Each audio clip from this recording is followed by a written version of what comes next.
Assalamualaikum warahmatullahi wabarakatuh.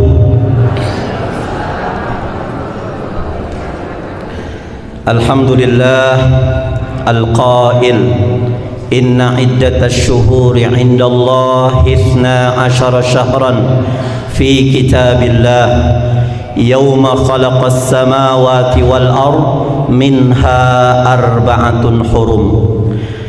Ashhadu an la ilaha illallah wahdahu la syarika lah wa ashhadu anna Muhammadan abduhu wa rasuluh.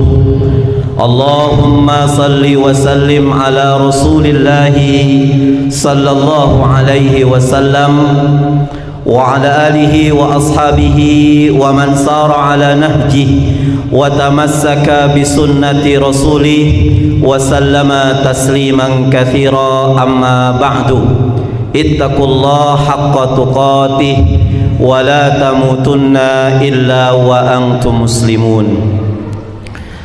Segenap jamaah pengajian setiap hari Sabtu rahimani wa rahimakumullah, tidak ada kata yang pantas yang saat ini di Sabtu sore menjelang maghrib yang kita keluarkan dari lisan kita yang lemah di hadapan Allah Subhanahu wa ta'ala selain rasa syukur kita kepada Allah Jalla Jalaluh, karena tidak ada sikap yang terbaik dari seorang hamba yang beriman kepada Allah, beriman bahwa Allah Subhanahu wa ta'ala telah membuat jadwal kematian yang dirahasiakan kepada hambanya masing-masing. Oleh karena itu, orang-orang yang beriman selalu bersiap-siap untuk menghadapi kematian dengan cara betul-betul merapikan kesungguhan dia takwa kepada Allah, di mana kapanpun dan bagaimanapun kita harus bertakwa kepada Allah Subhanahu wa ta'ala. Sehingga pada saat datang malaikat Israel ingin mencabut nyawa kita, mengakhiri peran kita di dunia ini, mudah-mudahan kita dalam keadaan siap dan mati dalam keadaan husnul khotimah. Bapak Ibu yang hadir di sini dari rumah menuju majelis ilmu ini, kami berharap semoga Allah Subhanahu wa ta'ala selalu memberikan sehat wal afiat kepada Bapak Ibu semuanya, dipanjangkan usia Bapak Ibu di dalam taat kepada Allah Subhanahu wa ta'ala. Yang sakit-sakitan semoga diangkat penyakitnya oleh Allah Subhanahu wa ta'ala. Yang dari rumah ke sini bawa utang, cicilan mobil, cicilan rumah, semoga cepat-cepat lunas, Bu, sehingga pada saat kita mati kita enggak meninggalkan hutang ke anak-anak kita yang anaknya saat ini sedang melangsungkan studi di SD, SMP, SMA, pesantren ataupun di kuliah. Semoga Allah mudahkan proses belajarnya dan Allah wujudkan cita-cita mereka dengan target soleh dan solihah, membahagiakan kedua orang tuanya di hadapan Allah Subhanahu wa ta'ala. Bapak Ibu rahimani wa rahimakumullah, mungkin Bapak Ibu sudah mendengar dari beberapa pemateri ustadz-ustadz, kiai kita, para ulama kita tentang keutamaan bulan Al-Muharram. Kenapa saya katakan bulan Al-Muharram bukan bulan Muharram? Kita sedikit belajar tata grammar bahasa Arab. Kalau Muharram itu artinya perbuatan yang diharamkan oleh Allah, bahasa Arabnya Muharram. Berzina Muharram, tidak melakukan sholat 5 waktu itu Muharram, gibahin orang Muharram, perbuatan yang dosa itu bahasa Arabnya disebut Muharram. Status hukumnya, kalau kita melakukan perbuatan dosa maka kita akan mendapatkan dosa karena status hukumnya adalah haram. Jadi Muharram itu perbuatan yang haram, statusnya namanya haram. Waktu kita ingin meninggalkan yang haram-haram, waktunya namanya Al-Muharram. Nah, Jadi lebih tepat kita menyebut bulan pertama dari kalender Hijriah ini adalah bulan Al-Muharram. Rasulullah SAW mengatakan, afdalus siyam ba'da Ramadan syahrullah Al-Muharram. Nah, kata Rasulullah, puasa yang paling utama, puasa sunnah yang paling utama setelah puasa wajib yang bernama Ramadan adalah puasa yang dikerjakan di bulan Allah yang namanya Al-Muharram. Para ulama, para asatid dan para kiai mungkin Sabtu kemarin juga telah dibahas masalah keutamaan Al-Muharram. Nah, kesempatan saya ini akan sedikit kita membuka sejarah. Kenapa dalam kehidupan kita penanggalan Hijriah ini menyapa kita? Bagaimana kronologisnya? Karena sesungguhnya kita dalam menapaki tangga kehidupan ini akan berhadapan dengan dua penanggalan. Yang pertama, penanggalan Masihiyah. Dari segi namanya ini identik dengan agama lain. Yang kedua, penanggalan Hijriah. Sayangnya umat Islam khususnya di Indonesia ini kurang terbiasa dengan penanggalan Hijriah. Apa dampaknya kalau kurang terbiasa? Pada saat menentukan awal tanggal pasti ada saja kericuhan-kericuhan. Biasanya di awal Ramadan beda, yang tadinya teman jadi nggak nanya. Karena apa? Faktornya kurang terbiasa. Anak-anak kita yang dulu pernah nyantri, saya pernah nyantri, itu sudah terbiasa dengan penanggalan Hijriah, Bu. Kita waktu di Gontor kalau mau makan, itu kita diberikan oleh bagian dapur itu setiap bulan itu awal bulan kalender sobekan per tanggal.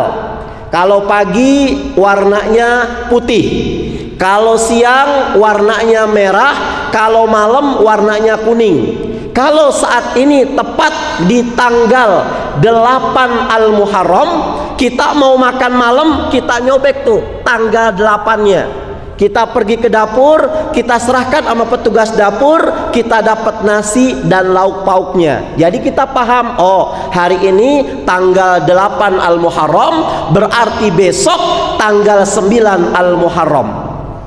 Terbiasa, jadi nggak ada namanya kerancuan-kerancuan. Nah, di kesempatan sore hari ini, supaya kita bisa paham bukan hanya keutamaan Al-Muharram saja, kita harus tahu sejarah dari penanggalan Hijriah itu. Siapa street fighternya, siapa tokoh utamanya di balik penentuan penanggalan Hijriah, dan apa kaitannya hijrahnya sahabat dengan kemerdekaan Republik Indonesia. Insya Allah ngena nanti, Bu. Kira-kira sampai jam berapa kita ini? Maghrib. Jangan, jam 5:15 cukup ya Pak Muklas? Ya, jam 5:15. Mudah-mudahan nggak sampai jam 5:15 lah. Bermula Bapak Ibu, ada seorang gubernur sahabat Rasulullah SAW yang bernama Abu Musa Al-Asy'ari. Kita kajian sekarang bicara sejarah. Abu Musa Al-Asy'ari ini seorang gubernur di kota Basrah. Basrah itu di negeri Irak. Loh, kok sekarang Irak kan negara, kok di zaman para sahabat itu provinsi? Inilah hebatnya Islam. Rasulullah menjadi seorang nabi, menjadi seorang pemimpin, presiden negara, itu mampu merangkul dunia. 3/4 dunia dikuasai oleh Islam. Kalau sekarang Irak itu adalah sebuah negara, dulu itu sebuah provinsi, Bu. Mesir kalau hari ini sebagai negara, dulu itu sebagai provinsi. Nah, gubernur Basrah yang bernama Abu Musa Al-Asy'ari itu ketika mendapatkan surat-surat penting kedinasan, surat-surat penting kenegaraan dari sang presiden. Presidennya pada waktu itu di Madinah diketuai, dikomandani oleh Umar bin Khattab. Presiden ingin mengumumkan satu upacara penting kedinasan, dikirimlah surat ke para gubernur-gubernurnya. Bayangkan kurir mengantar surat Bapak dari Madinah ke Irak itu beratus-ratus kilometer. Madinah Mekah sekitar 500 kilometer. Ya, ditempuh kalau kita ke Madinah paling lama itu 6 jam. Jakarta Wonosobo itu sekitar 287 kilometer. Ditempuh dengan bis itu bisa sekitar 10 jam. Loh, kenapa lama Ustadz? Padahal Mekah Madinah itu 500 bisa ditempuh dengan 6 jam. Karena di Mekah dan Madinah nggak ada tol, Bu. Yang bikin macet itu apa? Tol. Nah, kita bayangkan kurir yang mengantarkan surat dari Umar bin Khattab ke kota Basra hanya menggunakan onta atau yang lebih keren kuda. Surat demi surat dikirimkan dari Madinah ke Basra, dari Madinah ke Mesir, dari Madinah ke Syria, dari Madinah ke Libanon, dari Madinah ke Afrika Utara, itu menggunakan kuda atau unta. Surat yang pertama belum tiba, sudah disusul surat selanjutnya. Akhirnya bertumpuk-tumpuklah surat di mejanya sang gubernur Abu Musa al-Ash'ari. Dia buka suratnya, ya Allah, innahu ta'tina kutubun falaysa laha tarikh. Aku buka surat demi surat dari panglima, dari Khalifah Umar bin Khattab. Ada tahunnya, tidak ada ada tahunnya, ada bulannya, tidak ada tanggalnya, Bu. Ini bingung, yang mana yang harus kami lakukan dulu? Apakah surat ini pertama datang? Jangan-jangan yang ini. Bertumpuk-tumpuk surat dari Presiden Umar bin Khattab, bingung untuk mengerjakannya. Akhirnya Abu Musa al-Ash'ari mewakili gubernur-gubernur yang lain mengirimkan surat kepada Amirul Mukminin. Bunyi suratnya apa? Innahu ya'tina min Amiril Mukminin kitaban fala nadri min ayyi ayyamin na'mal. Wahai Amirul Mukminin, telah datang kepada Anda satu surat, bahkan beberapa risalah. Saya bingung mau mengerjakan yang mana dulu. Kenapa? Fala nadri min ayyi ayyamin na'mal. Karena saya nggak tahu dari mana ini surat pertama datang yang mana. Laqad qara'na kitaban mahallahu Sya'ban. Aku pernah membuka satu surat, kemudian ketika dibuka ada tahunnya dan ada bulannya, bulan Sya'ban, tapi tanggalnya enggak ada. Ahwalladzi nahnu fihi amil madi. Ini bulan Sya'ban tahun ini apa tahun lalu? Akhirnya Abu Musa al-Ash'ari meminta kepada Presiden Umar bin Khattab untuk memusyawarahkan, menentukan tanggalan hijriyah, Bu. Dikumpulkanlah para sahabat. Di sana ada Utsman bin Affan, ada Abdullah bin Uwai, ada Ali bin Abi Thalib beserta petinggi-petinggi kepresidenan. Langsung Umar bilang, sahabat-sahabatku, aku sengaja mengumpulkan kalian pada saat ini sebagai jembatan atas saran daripada Abu Musa al-Ash'ari. Yuk sekarang kita menentukan tanggal hijriyah. Usul tuh, Bu. Sahabat semuanya usul. Dalam kitab Khulasah Nurul Yakin dikatakan ada dua usul yang paling dominan. Yang pertama, bagaimana wahai khalifah kalau penanggalan hijriyah ini kita mengekor kepada penanggalan Romawi? Maka mu'zamus sahabah, sebagian besar para sahabat menolak mentah-mentah. Dan ini para ulama awal bahwasannya para sahabat itu anti menyerupai orang-orang kafir. Para sahabat itu anti tasyabuh dengan orang kafir. Buktinya apa Ustadz? Pada saat Rasulullah SAW lama qadimal Madinah, Rasulullah ketika sampai di Madinah, beliau melihat sedang berkumpul orang-orang Yahudi di kota Madinah. Mereka semua sedang merayakan hari kegembiraan. Ketika ditanya oleh Rasulullah, ma balukum, kenapa kalian pada hari ini berbahagia? Maka mereka mengatakan, hadza yaumun azim ya Muhammad, ini adalah hari besar, ini adalah hari mulia buat kami, yaitu Yaumul Asyura. Kenapa hari besar? Najallahu Musa alaihi salam. Di tanggal 10 Al-Muharram ini Allah subhanahu wa ta'ala menyelamatkan Nabi Musa alaihissalam dari kejaran tentara Fir'aun laknatullah alaih. Maka kami semuanya berpuasa di tanggal 10 Al-Muharram yang kita namakan dengan Asyura. Saya punya buku judulnya Filosofi Perjalanan Spiritual Sunan Kalijaga. Sunan Kalijaga itu adalah seorang sunan yang mendepankan tauhid kepada Allah, Pak. Selama ini anak-anak kita didoktrin dengan sejarah-sejarah Jawa yang menyimpang dengan tauhidnya Sunan Kalijaga. Di sana film Sunan Kalijaga duduk bertapa berpuluh-puluh tahun cuman ngejagain tongkat Sunan Bonang. Nanti Bapak beli bukunya, pengarangnya Ustadz Zainal Abidin. Itu luar biasa. Ternyata 4 punakawan yang selama ini kita katakan ke murid-murid kita di SD, SMP, SMA, bahkan kuliah, ketika ditanya, Pak Guru, apa sih 4 punakawan itu? Oh, 4 punakawan itu adalah dayang-dayang dari surga. Nggih, Bu? Sekarang Sunan Kalijaga mengatakan 4 punakawan itu adalah filosofi besar di awal Sunan Kalijaga mentauhidkan babat tanah Jawa. Yang pertama ada yang namanya Petruk, Pak. Petruk ya Bu, yang hidungnya panjang.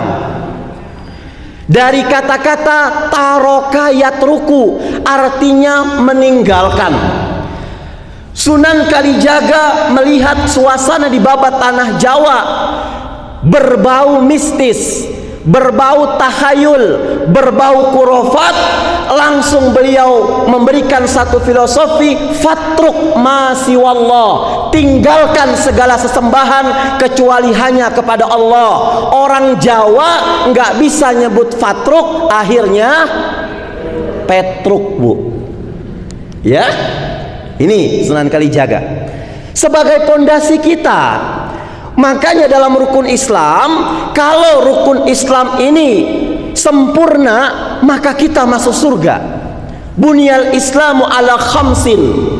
Kalau Islam ini diibaratkan sebagai bangunan rumah, maka rumah itu dilihat pondasinya.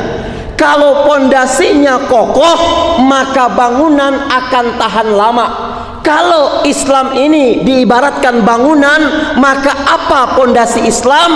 Asyhadu an la ilaha wa asyhadu anna Muhammadar Rasulullah. Ini pondasi kita. Saya bersaksi tidak ada Tuhan selain Allah. Artinya apa, Ustaz? Saya tidak akan pernah menyembah kecuali hanya kepada Allah.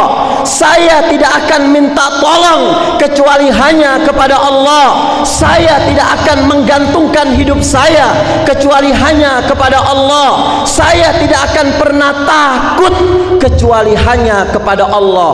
Pondasi, Bu. Kalau pondasi kuat, maka bangunan kokoh. Mas, iya Ustaz. Tuhan kamu siapa? Allah, Pak. 1 juta yuk pindah Tuhan.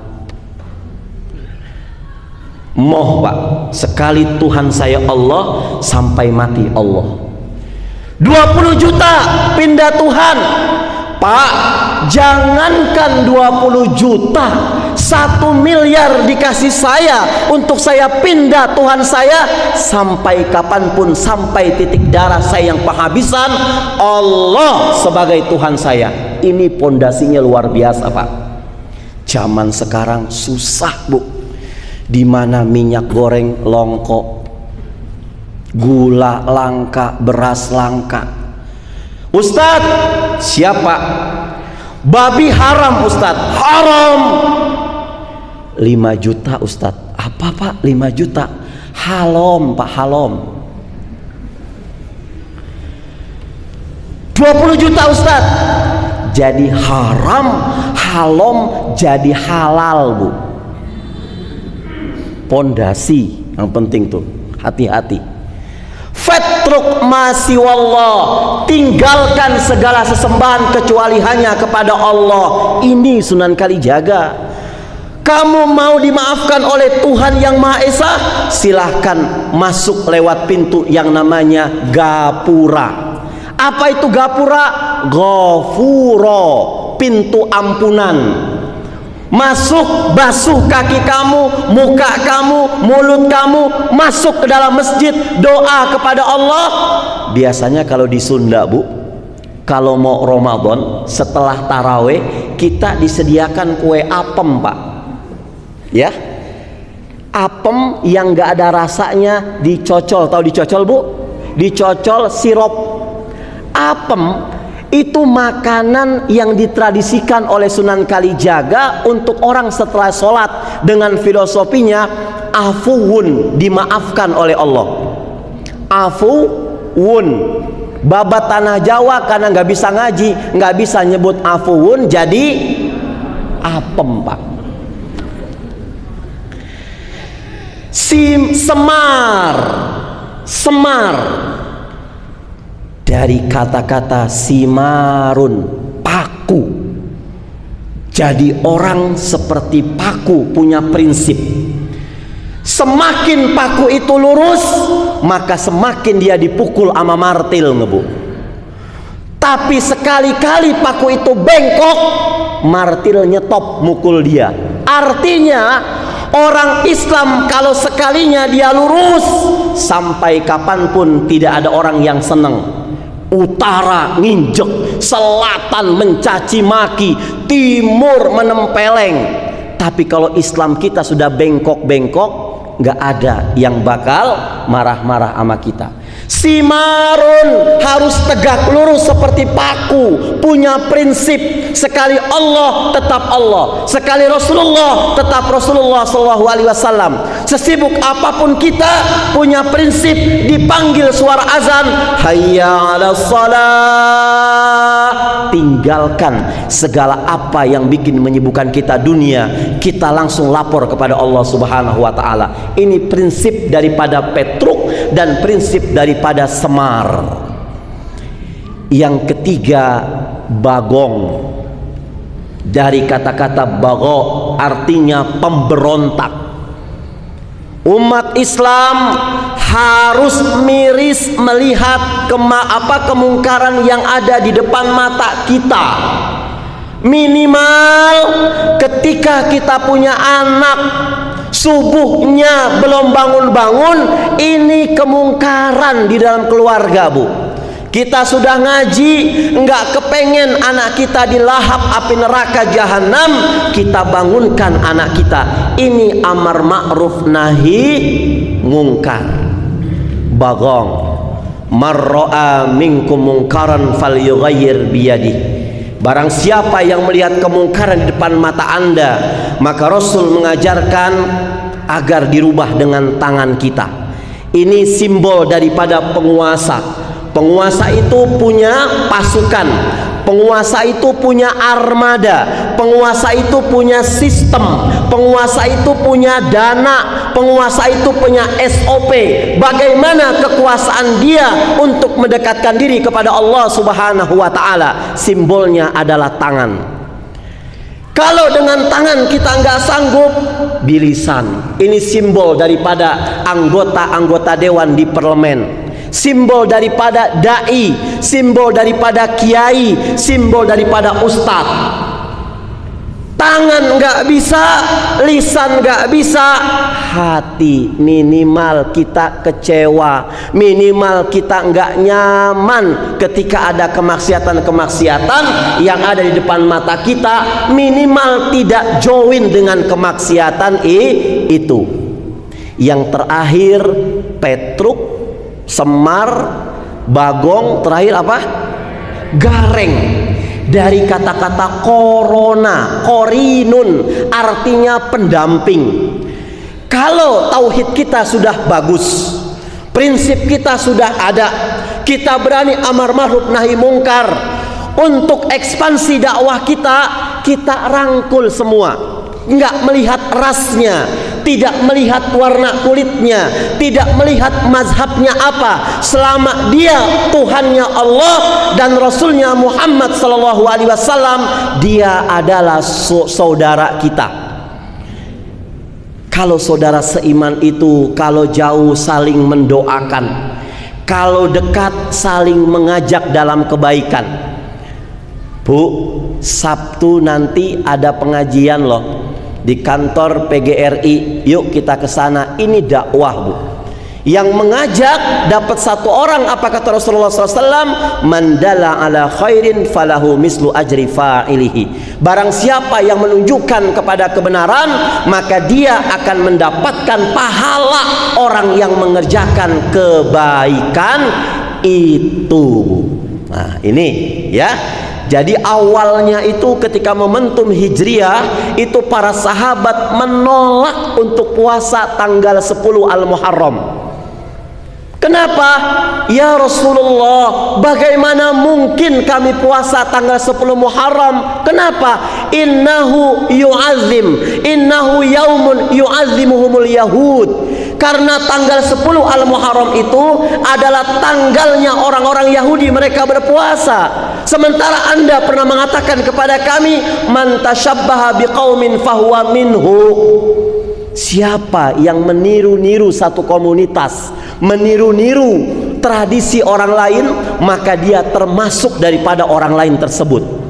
Ibnul Qayyim Al-Ibnu Taimiyah dalam kitabnya Iqtida Siratal Mustaqim itu bilang, Pak, diadakannya syariat Islam kepada Anda semuanya untuk menyelisihi peribadatan orang-orang lain, Bu. Orang Yahudi, orang Nasrani itu kalau ibadah, masuk dia peribadatan, nggak boleh pakai alas kaki. Umat Islam lagi safar, pakai sepatu, sulit untuk bukanya. Selama sepatu itu ada syar'inya, maka boleh kita sholat menggunakan sepatu. Ibu kalau belajar fikih, bapak belajar fikih, ada namanya babu maskhil khufain, bab cara menyapu, mengusap sepatu agar bisa dibuat sholat. Orang Yahudi gemar dia miara jenggot, tapi bedanya orang Yahudi miara jenggot dikepang jenggotnya, Bu. Kita umat Islam sunnah muakkadah miara jenggot, bahkan ada ulama mengatakan wajib kita miara jenggot. Untuk apa? Menyelisihi orang-orang di luar daripada Islam. Ustadz, jenggot kan kayak kambing, mending kambing daripada lele, Bu. Ya, Pak, mahal mana kambing sama lele, Bu? Kambing, lele cuman kumis, jenggot nggak ada. Kalau nggak ada kumis, nggak ada jenggot, namanya babi, Bu. Ya, sunnah loh. Sunnahnya apa? Bukan sunnah ibadah, Pak. Ingat, kita nggak bisa membedakan zaman sekarang, padahal kita sering ngaji. Lah Ustadz, jenggot kan sunnah. Sunnah itu artinya dikerjakan dapat pahala, ditinggalkan nggak kenapa-napa. Ini sunnah fikih, Bu. Sunnah yang tauhid apa? Namanya sunnah itu sesuatu yang dikerjakan oleh Rasulullah SAW, baik berupa ucapan, tindakan, dan isyarat. kita melanjutkan sunnah daripada Rasulullah SAW, berarti kita cinta kepada Rasulullah SAW. Kita cinta kepada Rasulullah SAW bersama Rasulullah di dalam surga. Man ahya sunnati faqad ahabbani wa man ahabbani kana ma'i fil jannah. Barang siapa yang menghidupkan sunnahku, berarti dia cinta kepadaku. Makan pakai tangan kanan, sunnah Rasulullah. Pakai tangan kiri, dosa. Kan sunnah Ustaz, sunnahnya bukan sunnah fikih, ini sunnahnya sunnah akidah. Kata Rasulullah SAW, la yashrabanna ahadun minkum qaim. Kalau kamu merasa umat Rasulullah SAW, tolong dong kalau lagi makan, tolong dong kalau lagi minum, duduk. Ini anjuran Rasulullah SAW. Ini sunnahnya tauhid, Bu. Nah, ya. Jadi yang pertama, para sahabat mengekor bagaimana penanggalan Hijriah mengacu kepada penanggalan Romawi, ditolak oleh sahabat. Yang kedua, usul yang kedua, wahai khalifah, bagaimana kalau seandainya penanggalan Hijriah ini kita sesuaikan dengan kelahiran Rasulullah SAW? Sampai detik ini, Bu, sejarah mencatat tidak ada riwayat yang masyhur, keterangan yang jelas tentang tanggal kelahiran Rasulullah SAW. 12 Rabiul Awal masih ikhtilaf, masih berbeda pendapat. Bahkan saat itu Ali bin Abi Thalib mengatakan, aku pun ponakannya Rasulullah, menantunya Rasulullah SAW, sampai hari ini masih bingung apakah tanggal lahir Rasulullah 9 Rabiul Awal atau 12 Rabiul Awal, Bu. Ditolak dua ini. Keputusan Umar bin Khattab mengatakan, sudah, sekarang penentuan Hijriah, penanggalan Hijriah mengacu kepada hijrah pertama rombongan yang diutus oleh Rasulullah SAW ke kota Habasyah. Pada tahun berapa? Pada tahun 5 kenabian semenjak Rasul diangkat menjadi Rasul. Bapak Ibu, kita sering mendengar kata-kata Arqam. Arqam itu nama seorang sahabat, Arqam bin Abi Arqam, yang masuk Islam usianya 17 tahun. Dia masuk Islam di urutan yang ke-17. Ketika ini Arqam bin Abi Arqam masuk Islam, rumahnya yang sederhana di Bukit Sofa diwakafkan kepada Rasulullah SAW untuk dijadikan pesantren di mana Rasul mengajar di dalamnya. Saat itu santrinya ada 40 orang, Pak. Nah, setiap 40 orang lulusan santri Madrasatun Nabi ini diutus ke beberapa wilayah di sekitar tanah Mekah dan Madinah, bahkan nanti keluar Mekah dan Madinah untuk membawa risalah Islam. Dan tidak ada risalah Islam yang dibawa kecuali di dalamnya ada kemaslahatan. Rasul diangkat menjadi nabi itu tahun 610 Masehi. Nah, ini 610 Masehi Nabi Muhammad diangkat menjadi nabi dan rasul, mulai dakwah secara sirron, dakwah secara sembunyi-sembunyi. Ngetok-ngetok, ada orang kafir jahiliyah, langsung ketakutan. Allah lihat kok nggak berkembang, dakwah sembunyi-sembunyi ini nggak berkembang selama 5 tahun. Maka Allah kepengen, ya Rasulullah, dakwah jahran, dakwah secara terang-terangan. Bersamaan itu diturunkan surat Al-Mudaththir. Ya ayyuhal muddaththir qum fa'anzir wa rabbaka fakabbir wa thiyabaka fatahhir wa rujza fahjur. Hai Muhammad, angkat selimut Anda. Kita dakwah secara terang-terangan. 615 Masehi mulai Rasulullah dan para sahabatnya dakwah secara terang-terangan. Mulailah ada penolakan-penolakan, Bapak Ibu. Diembargo. Kamu Islam ya, dibunuh. Kamu Islam ya, dicongkel matanya. Akhirnya Rasulullah melihat para sahabat banyak yang diintimidasi gara-gara Islamnya, diutuslah hijrah yang pertama ke Habasyah, sekarang namanya negara Ethiopia. Rajanya adalah Raja Najasyi. Pertama hijrah siapa? Utsman bin Affan dan istrinya Ruqayyah. Cuman 2 orang. Hijrah yang kedua, Bu. Kemana? Ke Habasyah juga. Rajanya Najasyi, jumlah laki-laki saat itu 74 orang, yang wanitanya 11 orang. Mereka hijrah ke Habasyah, mengadakan ekspansi ke Cina, Bu. Lihat, perhatikan, ini yang menarik ya. Saya baca sejarah, ketika mengadakan ekspansi ke Cina, itu sahabat, di dalamnya ada Ja'far bin Abi Thalib di dalam kitab Khulasatul Nurul Yakin. Ini sahabat Rasulullah SAW, ketika mau ekspedisi ke Cina hijrah, beliau transit di sebuah pulau di Nusantara.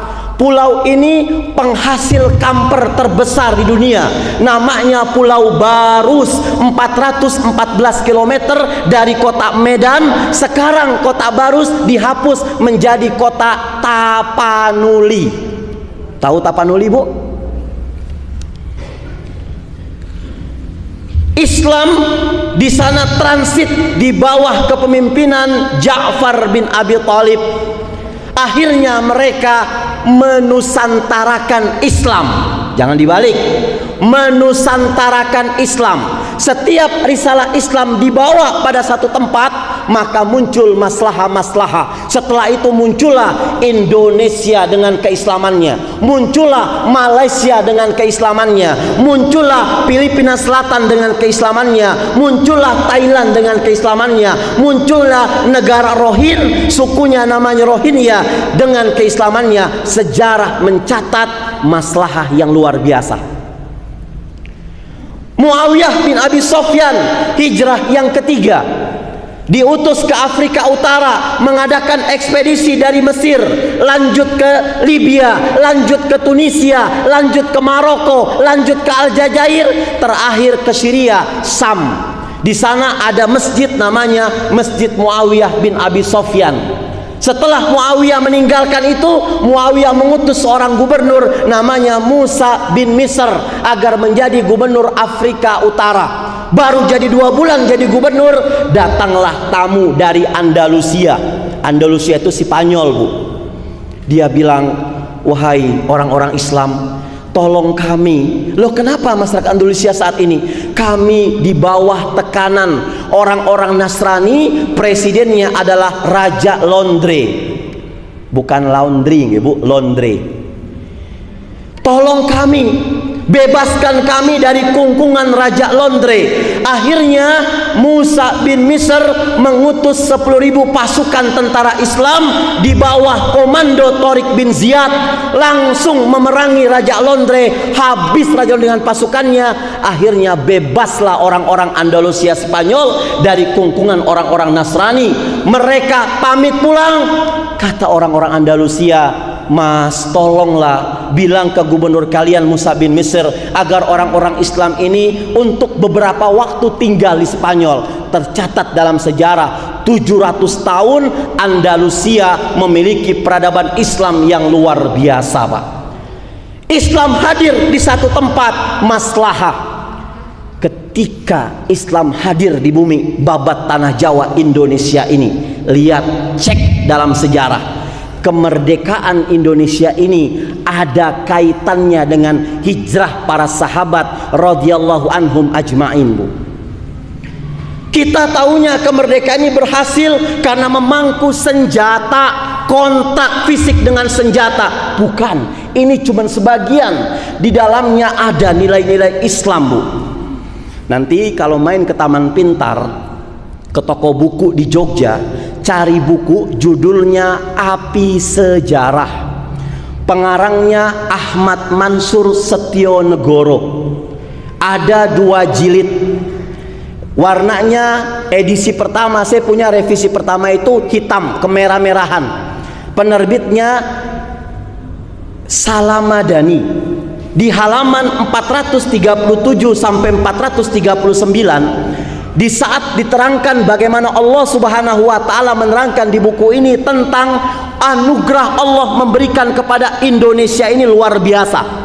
Di dalam buku itu dikatakan Allah memberikan Indonesia daratannya seluas 2 juta kilometer persegi. Lautannya 3.200 km persegi. Diberikan pulau oleh Allah bumi Indonesia ini 13.667 pulau, Bu. Diberikan oleh Allah majanan. Majanan itu artinya gratis. Dan yang paling menarik di halaman 439-nya, 300 tahun pahlawan-pahlawan kita, simbah-simbah kita merebut kemerdekaan enggak pernah berhasil selama 300 tahun. Akhirnya berkumpullah 4 tokoh orang Indonesia keturunan Arab, 4 tokoh sayyid.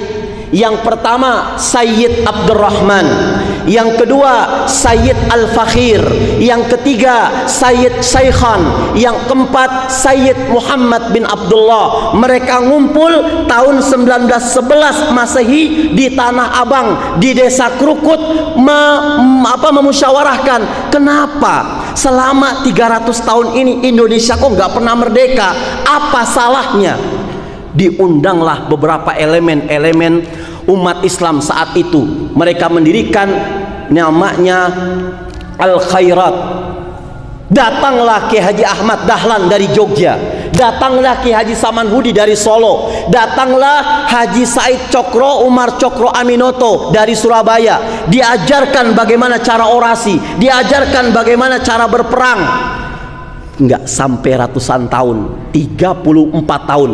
Tepatnya hari Jumat tanggal 17 Agustus jam 10 di jalan 1945 di Jalan Pegangsaan Timur nomor 56, Pak.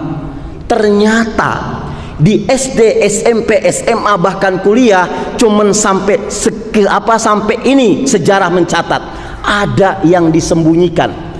Di api sejarah dilihat ternyata Pegangsaan Timur nomor 56 itu adalah rumah pengusaha muslim orang Indonesia keturunan Yaman, namanya Bapak Farad bin Marta.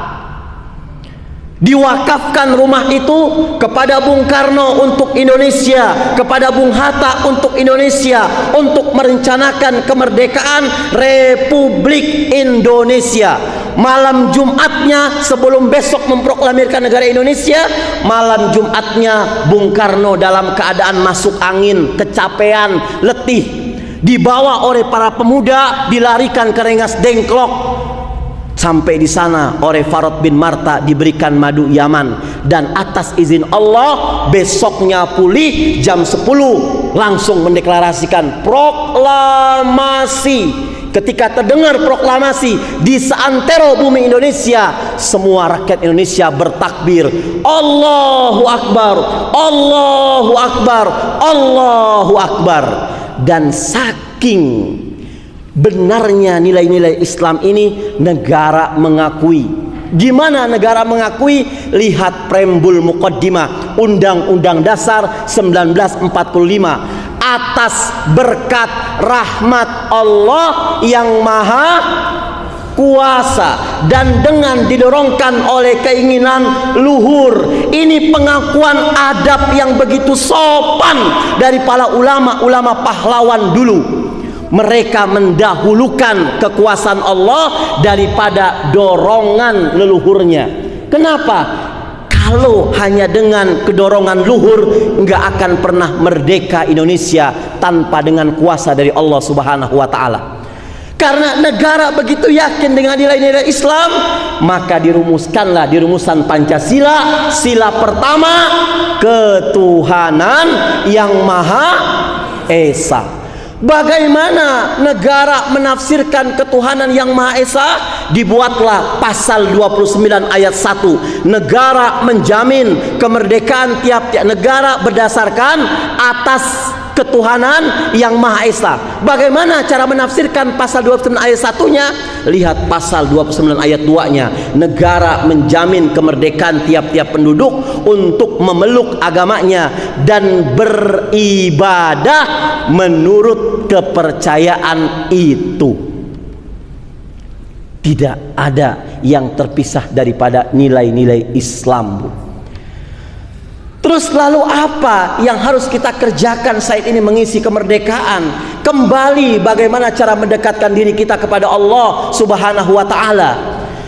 Jangan merayakan kemerdekaan dengan sesuatu yang justru membuat para pahlawan kita sedih, membuat para pahlawan kita menangis. Bagaimana menggantikan darah-darah mereka agar mereka tersenyum di mata Allah melihat rayakan kemerdekaan Republik Indonesia ini dengan mendekatkan diri kepada Allah Subhanahu wa ta'ala. Salah satunya apa? Karena sudah berdekatan antara Agustus dengan Al-Muharram ini, lakukan amal-amal soleh yang mendekatkan diri kepada Allah Subhanahu wa ta'ala.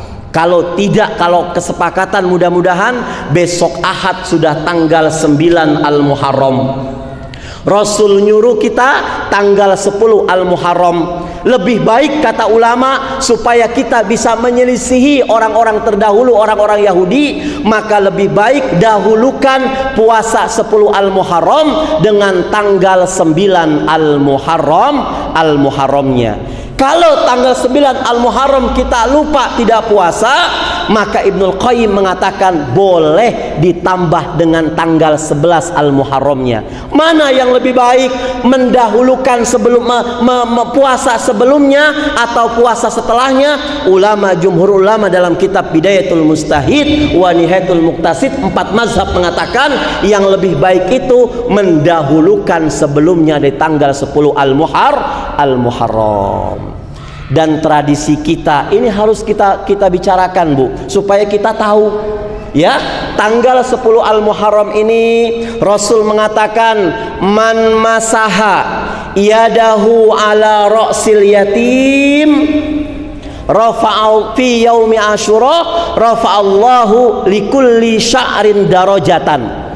Barang siapa yang mengusap kepala anak yatim, rambutnya diusap, Bu, ya, di tanggal 10 Al-Muharram, maka dari setiap usapan rambutnya Allah akan mengangkat derajat kita.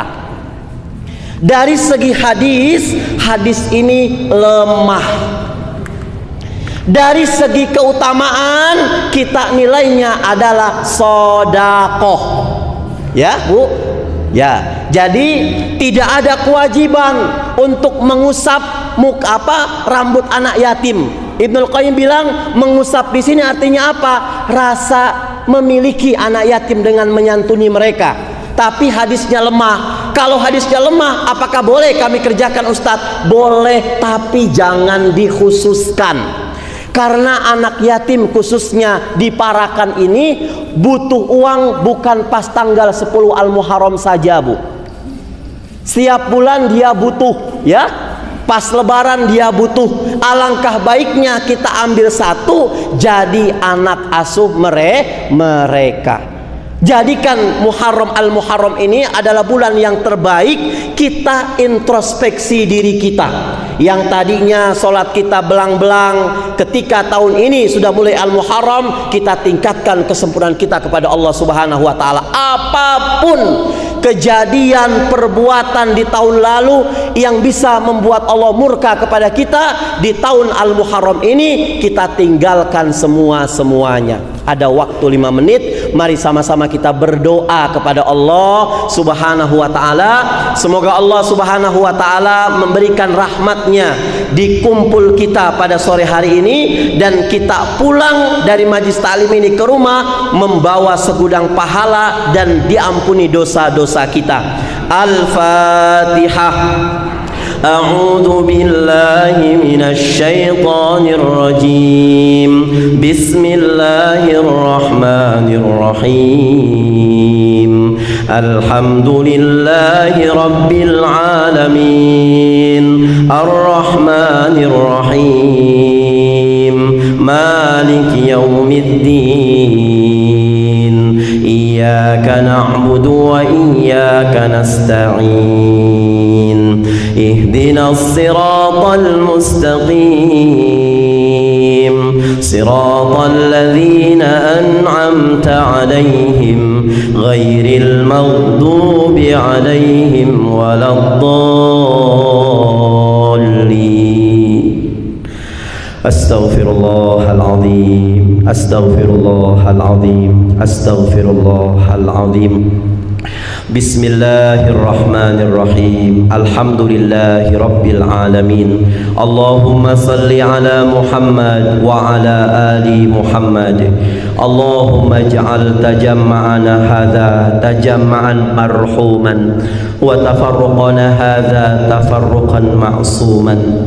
Duhai Allah yang maha menatap, duhai Allah yang maha tahu isi hati kami ya Allah, duhai Allah yang maha mengetahui bagaimana kedepannya nanti ya Allah, jadikan kumpul kami di sore hari ini menjelang maghrib kumpul yang penuh dengan ampunan-Mu ya Allah. Pada saat kami berpisah nanti ya Allah, jadikan perpisahan yang Engkau cucurkan rahmat-Mu kepada kami ya Allah. Ya Allah, jadikan tahun ini tahun yang lebih baik dari tahun kemarin ya Allah bagi kami ya Allah. Jangan Engkau jadikan tahun ini sama dengan tahun kemarin ya Allah tentang kehidupan kami ya Allah. Dan kami ya Allah berlindung kepadamu ya Allah dari kejelekan lebih jelek tahun ini daripada tahun kemarin ya Allah. Ya Allah, ampuni dosa kami di tahun lalu ya Allah, sehingga di tahun ini ya Allah kami menjadi orang-orang yang selalu berserah diri kepadamu ya Allah. Ampuni dosa yang pernah kami lakukan lewat lisan kami, dosa yang kami lakukan lewat telinga kami, lewat mata kami, dan lewat seluruh organ tubuh kami ya Allah. Ya Allah, ampuni dosa ibu dan bapak kami ya Allah. Kasihanilah mereka ya Allah, sebagaimana mereka telah mendidik kami di waktu kecil ya Allah. Ya Allah, janganlah Engkau wafatkan ibu dan bapak kami ya Allah sebelum kami dapat membahagiakan mereka ya Allah, sebelum kami dapat memberikan yang terbaik kepada mereka ya Allah, sebelum kami dapat membalas semua jasa-jasa mereka ya Allah. Ya Allah, jadikan sisa umur ibu dan bapak kami soleh-solehah ya Allah, jadikan di penghujung hayat mereka husnul khatimah ya Allah, jadikan sakaratul mautnya di akhir hayatnya mereka mampu mengucapkan kalimat iman ya Allah. Ya Allah, ya Rabbana, beri kemampuan kepada kami ya Allah agar kami bisa mengajak kedua orang tua kami ya Allah untuk melihat Baitullah ya Allah. Beri kemampuan kepada kami ya Allah sebagai anak yang pernah dilahirkan oleh ibu kami ya Allah, sebagai anak yang pernah dibela mati-matian pendidikan oleh ayah kami ya Allah, kemampuan untuk bisa menggandeng tangan mereka ya Allah, mengatakan labbaik Allahumma labbaik, labbaik la syarika lak labbaik innal hamda wa ni'mata lak wal mulk la syarika lak. Ya Allah, jangan Engkau bikin susah kedua orang tua kami ya Allah, karena kami telah banyak membuat mereka susah ya Allah. Jangan buat orang tua kami menangis ya Allah, karena kami dari dulu mungkin sampai sekarang telah banyak membuat mereka nangis ya Allah. Jangan membuat kedua orang tua kami tambah beban berat buat mereka ya Allah, karena kami anak-anak mereka ya Allah sampai detik ini belum bisa membahagiakan mereka ya Allah, sampai mereka telah Engkau panggil ya Allah. Ya Allah, kalau sekiranya ada kedua orang tua kami yang masih di sekitar kami ya Allah, panjangkan usia di dalam taat kepadamu ya Allah. Kalau ada di antara kami yang ibu dan bapaknya ya Allah sedang Engkau jemput ya Allah, jadikan penjemputannya sakaratul mautnya husnul khatimah ya Allah. Permudahkan ya Allah ketika sakaratul mautnya ya Allah. Tapi kalau seandainya di antara orang tua kami ada yang telah mendahului kami ya Allah, tidak ada lagi tangan yang bisa kami cium ya Allah, tidak ada lagi doa yang bisa kami minta ya Allah, padahal doa mereka merupakan pintu kesuksesan bagi kami ya Allah. Beri kemampuan kepada kami untuk bisa membadalkan haji mereka ya Allah. Allah. Beri kemampuan kepada kami ya Allah. Kami ingin menebus kesalahan kami ya Allah. Kami ingin mengusap air mata kedua orang tua kami walaupun mereka sudah di dalam kubur ya Allah, untuk membadalkan haji mereka ya Allah. Kami tidak bisa membayangkan ya Allah, bagaimana ketika kami sedang berada di pesawat, kami niat untuk haji kedua orang tua kami ya Allah. Alangkah bahagianya kedua orang tua kami di alam kuburnya ya Allah. Beri kemampuan kepada kami ya Allah, di sisa usia kami ini ya Allah, bisa membaktikan usia kami kepadamu ya Allah, dan bisa menghabiskan masa usia kami ya Allah untuk membuat orang tua kami tersenyum di alam kubur nanti ya Allah. Ya Allah, solehkan kami sebagai seorang suami ya Allah. Maafkan kami ya Allah yang belum bisa menuntun istri dan anak-anak kami secara sempurna menuju mardhatillah ya Allah. Ya Allah, ampuni kami sebagai seorang istri ya Allah yang selalu ya Allah tidak patuh kepada suami kami ya Allah. Kami sholat, kami tutup aurat, kami qiyamul lail, kami baca Quran ya Allah, tapi kadang kata-kata kami bagai pisau yang mencabik-cabik hati suami kami ya Allah. Padahal itu semua akan dipending olehmu kecuali kalau taat kepada suami ya Allah.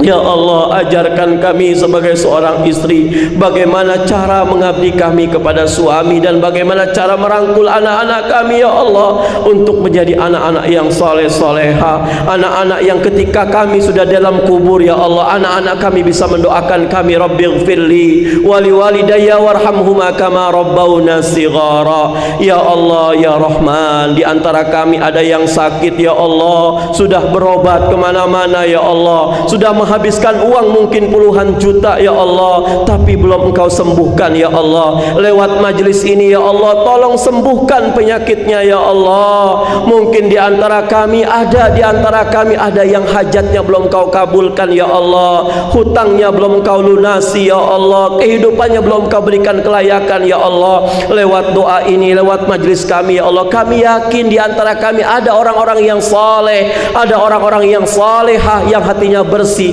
yang bisa mengabulkan semua doa-doa kami kepadamu ya Allah. Ya Allah, kami tidak pandai berdoa, sempurnakan doa kami ya Allah, sebagaimana Engkau telah menyempurnakan doa Rasulullah sallallahu alaihi wasallam. Rabbana ighfir lana wa liwalidina warhamhuma kama rabbawna shighara.